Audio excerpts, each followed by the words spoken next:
By the Call of Midnight, Part 2. A novel by KB Hurst. Read and narrated by KB Hurst. It had been a long 2 months since I had seen Michael. As much as I thought that I missed him, I didn't miss him as much as I was angry for him having left me. I really thought we were going to be devoted to one another. I was walking down the road one afternoon when someone yelled at me. I quickly turned to see who was yelling. I was quickly surprised to find Jason Stevens, an old school chum of mine, there on York Road. "Jason!" I yelled, and grabbed him up and hugged him. "How are you, Audrey?" he asked, looking at me. "Fine. What are you doing here?" I asked. "Actually, I'm here to see a lecture at Oxford. When I heard you were here, I had to come and see you. Your father gave me your address before I left." He took a hold of my hand. "Well, what do you do now?" I asked. "I'm a teacher. Well, I'm hoping to be a professor at Harvard." "Well, you must come to my aunt's and have tea. You're certainly looking well," I commented. "Yes, so are you," he blushed. His golden hair shone heavy over his muscular brow, and his dark hazel eyes matched his tan skin. He had certainly changed from the schoolboy who I had loved many years before. We most likely would have gotten married had we not stayed friends and separated to go on to college. It was 4 years since I had last seen him, yet we were still writing to each other regularly. That is, until this last year, when we stopped completely. We walked to my aunt's home. I had Maria Elena, our maid from Spain, take our coats. "Senorita, your aunt is in the room lying down. She told me that she is not to be disturbed." "Gracias, Maria Elena," I said to her. "Well, perhaps I could meet her another time," he said. "You obviously don't know anything about my aunt. She's not lying down. She's just a professional, hypochondriac," I said. "I see. Are you sure she doesn't mind our interruptions?" "Yes, come this way." We walked down the long hallway to the sitting room. "Hello, Auntie," I said, happily reaching down, kissing her cheek. "We'll have none of that. Didn't Maria Elena tell you I was not to be disturbed?" "Yes, Auntie. I just wanted you to meet my dear old friend who's in town visiting town. Well, visiting Jason Stevens." "It's a pleasure. Did Maria Elena let you in my room? That goes to show you. Spanish maids. You just can't find good help these days." Well, Auntie, we'll go now if you want us to," I said. No, that's fine. You may stay. That way I can get better acquainted with your friend, Mr. Stevens," she said, tipping her spectacles to get a better look at him.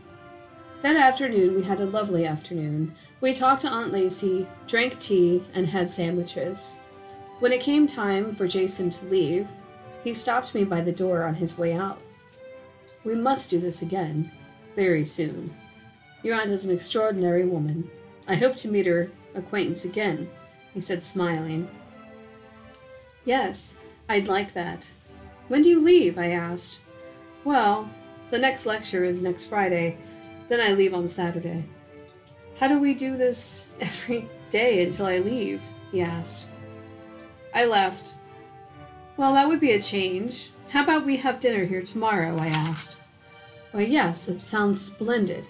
5 o'clock? Yes, 5 it is." I was never as happy as I was then. Being away from Boston never seemed as though it mattered all that much until now. I missed my family. I had 3 brothers, Edmund, David, and Mark, who were waiting on my return. Of course now I was only homesick because Jason was here. We had our dinner on that late afternoon. We even planned on an outing and a picnic.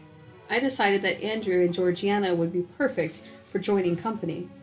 We met at the Hurst home. Georgiana was at any moment to have her child, so we decided to have an outing at Hurst Creek. That way we could be close enough to shelter if she went into labor. We all had a quiet afternoon together. Andrew was his usual joking and talking politics self. He and Jason got along famously. Georgiana and I picnicked in the corner under a tree, a few feet away from the men. I think Jason is a very good choice. I can see you two very close, she said. Well, we are very close. I believe we never really forgot how we felt during that 4-year relapse, I said. I'm happy for you. You can now forget all about Michael Foster Hurst, she said. I had almost completely forgotten about him. I had deeper feelings for him than I realized. I didn't mention it to Georgiana, though. She clearly disliked him. For what reason, I had no idea, except that perhaps she was angry at him for having left me like that without even a return address.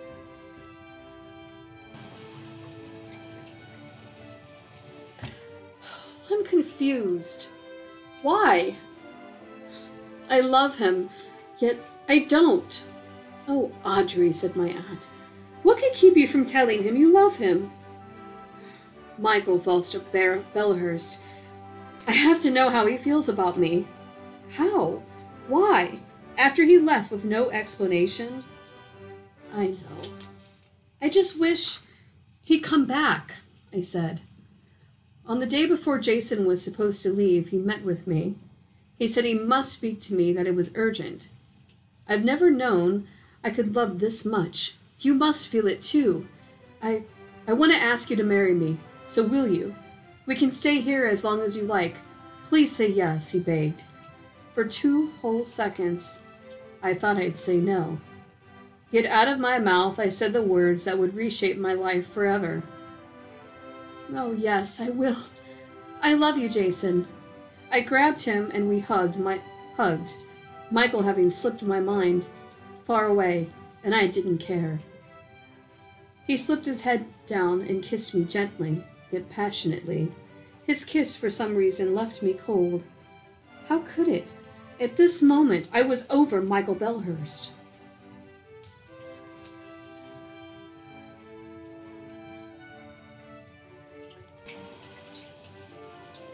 I was walking down Peachtree Avenue one afternoon, staring into some shop windows in this remote town. I was looking for some Christmas gifts. I was going to buy Georgiana's child something, yet I had no idea what to buy. I had no idea it was to be a girl or a boy. As I stared into the window, a reflection caught my eye, a very dark, yet familiar one. I could feel someone's eyes staring straight through me. I turned quickly to find no one was there. I shivered. I knew someone was there. I walked along and stared at some windows. Suddenly, I felt someone grab my waist and pull me near them. I quickly turned. To my dismay, I was standing in the midst of a real dream, for before me was Michael Foster Hurst. The skin on my cheeks was cold from the wind, yet I felt it turn hot as I stared into those eyes. My first feeling was to grab him up and kiss him like a kitten to a mother lion, yet my second was to slap him and ask, "Why did you leave me?" Instead, I very coolly said, "Hello, Mr. Hurst. Where have you been keeping yourself?" I asked. "Never mind that. What have you been doing?" "Nothing, really." "Well, how about we go for a drive?" "I can't." I recoiled from his tight grip on my waist. "Well, why not?" he persisted. "It wouldn't be right for me to go alone with you, especially without a chaperone, with my being engaged and all." I coolly waited for a reaction. His face changed. It grew hard. "I see. Well, congratulations. To whom are you engaged?" To an old school friend. His name is Jason Stevens, I said. Well, you're not Mrs. Stevens yet. So why not come with me for a drive in the carriage? Because You're not going to say because you're devoted to this creature. What was his name? Stevens? You're lying through your little teeth. He laughed at me. How would you know? You have no idea of my feelings. You haven't been around long enough. How could you possibly know them? I said. All I know is you won't marry him. Suddenly, he lurched forward and grabbed me up in his arms and kissed me hard on the lips. How dare you? Oh, how dare you? He mocked me, turning me on like that, when you know as well as I that your true feelings are, and what mine are for you. Good day, my sweet. I was embarrassed and glad no one around noticed what had happened. I was angry, yet deliciously happy. Michael Falster Belhurst was back.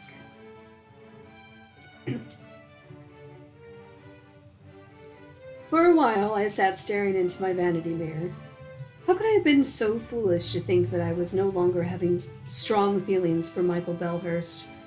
How could I said yes to Jason? These were the questions I asked myself.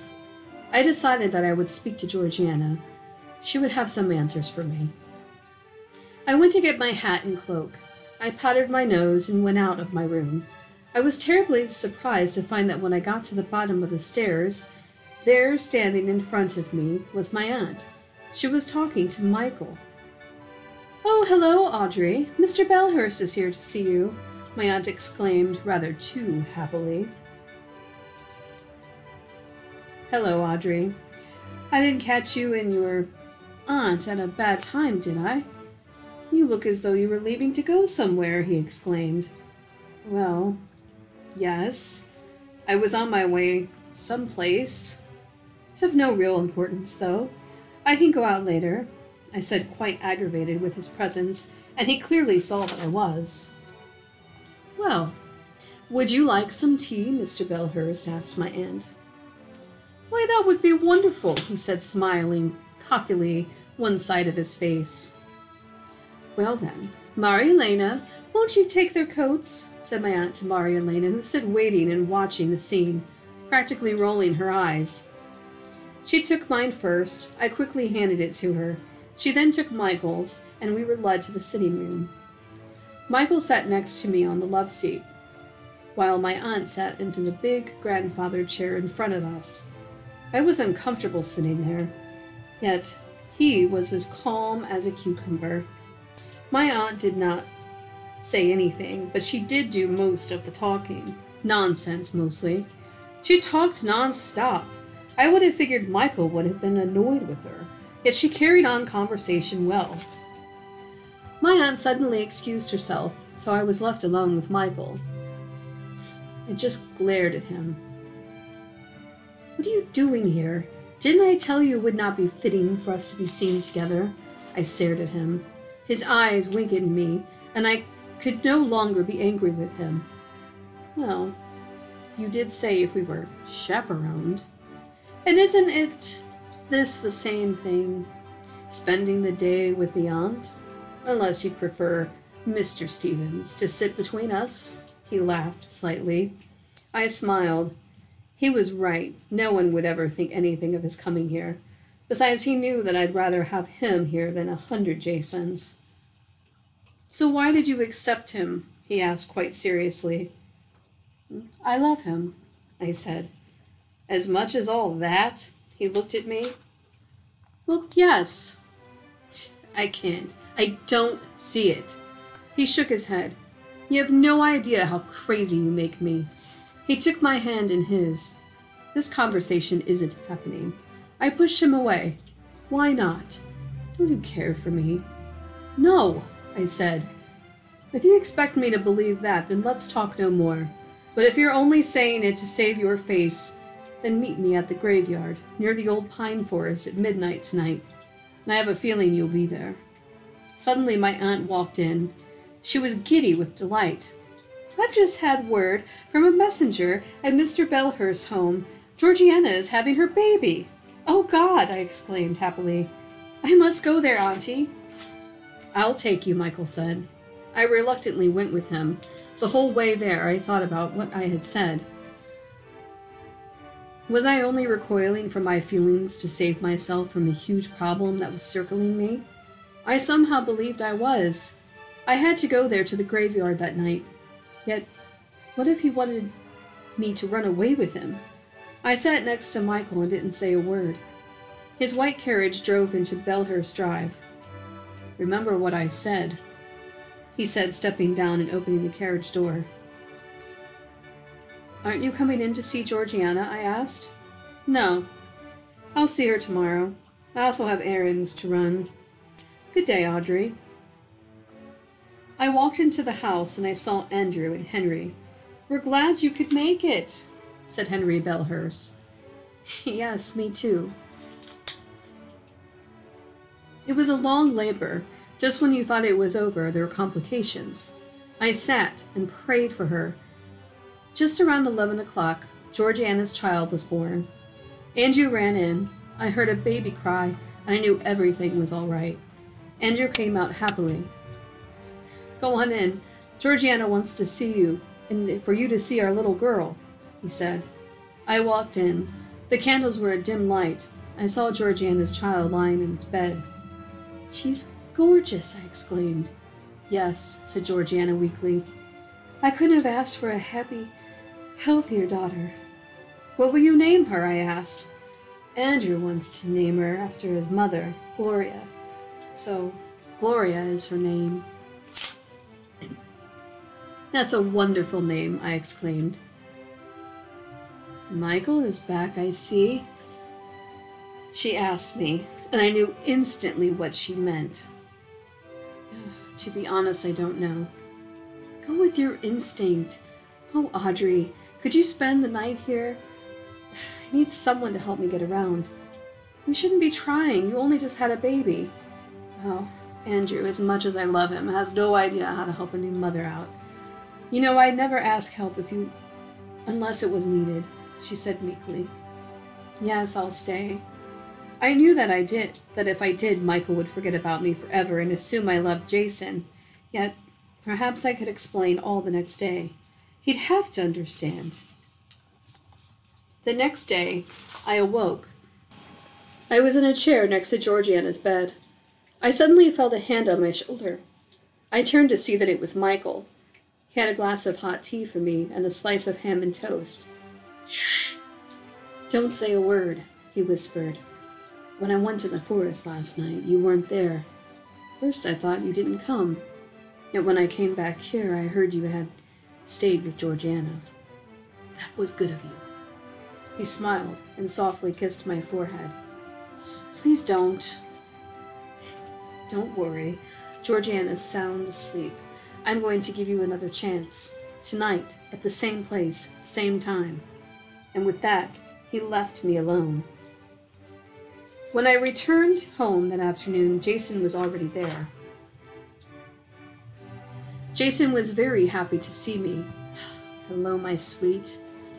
I heard about Georgiana. I'll have to send flowers, he said.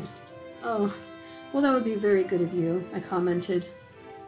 I came to ask if you'd like to go to dinner this evening, perhaps at one of London's finest restaurants. Would you like to go? He asked earnestly. I'd like that, but I'm really rather tired. I slept in a rocking chair last night, I said. He took my hands. My poor darling, he said, kissing me back tenderly. I secretly cringed as he did. I couldn't help wishing it were Michael. Later that evening, I prepared myself to leave and meet Michael. There was only one thing that I had not thought of as I walked out the door to meet him. Who was he really? The day before yesterday he was shrewd, then yesterday he was sneakily happy and persistent, yet this morning he was tender and kind. Was Georgiana right when she spoke of his moods? If he had them, what mood would he be in this night? Then there were Andrew's words running through my head. My brother is rather peculiar. He has 3 pet wolves. Then there was my aunt's story of the Midnight Man. He has wolves. And how Michael's mother had been taken by the Midnight Man. He did ask me to meet him at midnight. Ugh! I pushed all the thoughts out of my head as I reached the graveyard. The moon was full above my head as I entered the garden gate of the graveyard. The leafless trees all curled about. I just waited for a branch to grab me up. The moonlight shone around my head. I took out my pocket watch. It read 12 o'clock. So I waited and waited. I was about to leave when I heard a bristly noise from behind me. I looked up at the moon. Then out of nowhere I saw sharp teeth and nails gripping my neck and face. I fell to the ground in terror. I stared at the full moon, yet that was the last thing I could remember.